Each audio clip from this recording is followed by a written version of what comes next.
आता ह्या अशा पद्धतीने आहे हे माळावरचं रान आणि त्याच्यावरती अशा पद्धतीने हा कांदा आपण पाहतोय. म्हणून नवीन तंत्रज्ञानाची कास शेतकऱ्यांनी धरणं किती आवश्यक आहे. बदलतं वातावरण हे आपण वेळीच जाणं जास्त गरजेचं आहे. रेन पाईप हे सगळ्यांनी कंपल्सरी वापरलं पाहिजे. एकच मिनिट सांगतो. तर हे आपण पाहतो हे पहा रान. तर हे रान हे रान आहे. हे अशा पद्धती 2-3 ठिकाणी कॉक केलेले आहेत. कॉक लोकलचं आहे का ना. चांगलं नियोजन आहे.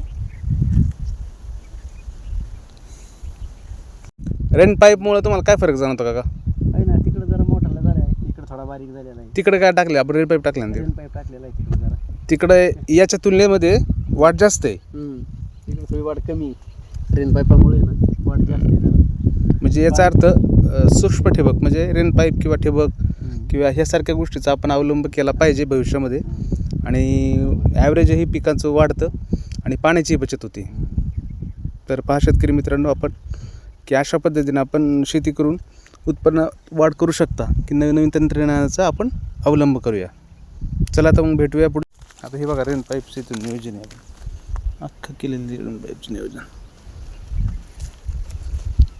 हा आहे माळावरचा कांदा. तरी माळावरचा कांदा असून या सर्व भागामध्ये समसमान वाढलेला आहे आणि सर्वकडे त्याची माना साईज उंची ही समसमान आहे. आणि पाण्याचा जो फ्लो आहे हा सर्वीकडे समान बसल्यामुळं आपल्याला ही वाढ जाणवते. कारण ह्याला एकमेव कारण म्हणजे रेन पाईप.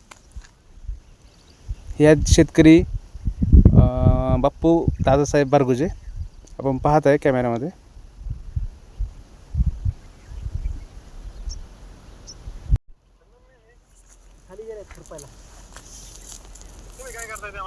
काय नाही पाणी चालू आहे.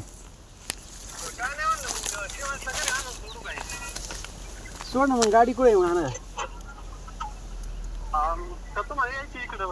कशाने यायची पण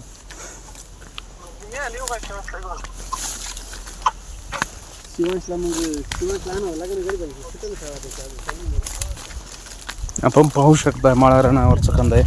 म्हणजे इतकं माळ आहे इथं पाणी थांबत नाही. तरी इथं कांदा 2.25 महिन्याचा आहे. तरी उत्तम प्रतीचा कांदा आहे. सगळीकडे समान अशी लागवड आहे, समान वाढ आहे पिकाची. पाहू शकता आपण. ओके.